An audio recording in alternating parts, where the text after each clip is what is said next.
Kennst du das Gefühl, dass dich der Alltag einfach überrollt? Kleinigkeiten bringen dich plötzlich auf die Palme, du bist müde, genervt und willst einfach nur mal Pause von allem. Aber genau dann geht's weiter. Arbeit, Termine, Familie, WhatsApp, irgendwer will immer was. Und Gelassenheit fühlt sich an wie ein Luxusprodukt, das du dir gerade nicht leisten kannst. Das Problem, wir sind heute dauerhaft an. Selbst wenn wir Pause machen, laufen die Gedanken im Hintergrund weiter. Unser Nervensystem kennt kaum noch Ruhe.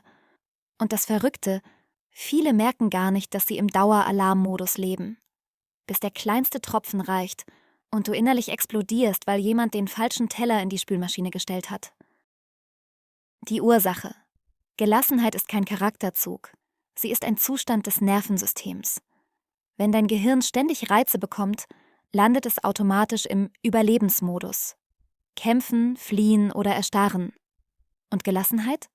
Die wohnt im Gegenteil davon, also im Teil deines Nervensystems, der sagt, alles gut, du bist sicher. Das heißt, Gelassenheit beginnt nicht im Kopf, sondern im Körper. 5 Mini-Werkzeuge für mehr Ruhe. Erstens, der 3-Sekunden-Stopp. Bevor du reagierst, stopp.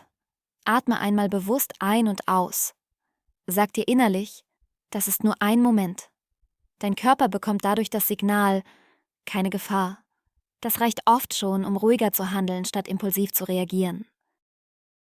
Zweitens, das Gedankenetikett. Wenn dich etwas stresst, gib dem Gedanken ein Etikett. Statt, oh Gott, das darf nicht passieren, sag dir, da ist der Gedanke, dass es schlimm wäre. Klingt simpel, aber du schaffst damit innerlich Abstand. Zwischen Reiz und Reaktion entsteht Raum und in dem Raum liegt Gelassenheit. Drittens, der Gelassenheitsanker. Such dir etwas Kleines, das dich sofort erdet. Ein Satz, ein Objekt, eine Geste.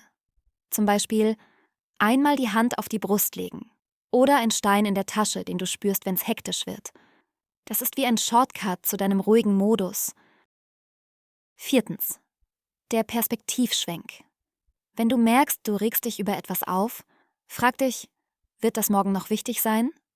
Oder was würde ich meiner besten Freundin raten, wenn sie das erlebt?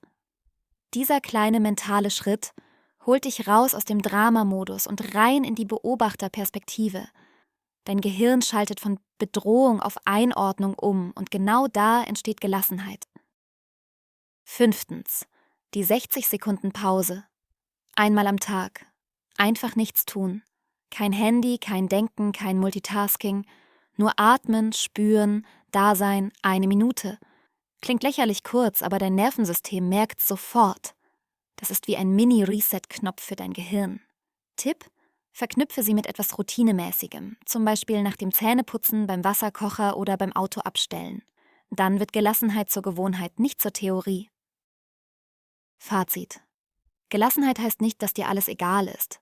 Sie heißt, du lässt dich nicht von allem mitreißen.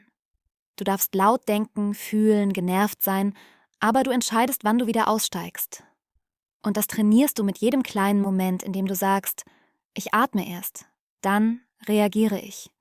Denn Gelassenheit ist keine angeborene Stärke. Sie ist ein Muskel. Und je öfter du ihn benutzt, desto ruhiger wird dein Alltag. Egal, was draußen los ist. Danke, dass du heute wieder dabei warst. Wenn dir das Video gut getan hat, lass gern ein Like da und abonniere den Kanal. So verpasst du nichts mehr, was dir den Alltag leichter macht. Und denk dran, Gelassenheit heißt nicht, dass alles perfekt läuft, sondern, dass du innerlich nicht jedes kleine Gewitter mitmachst. Mach's dir leicht und bis zum nächsten Video.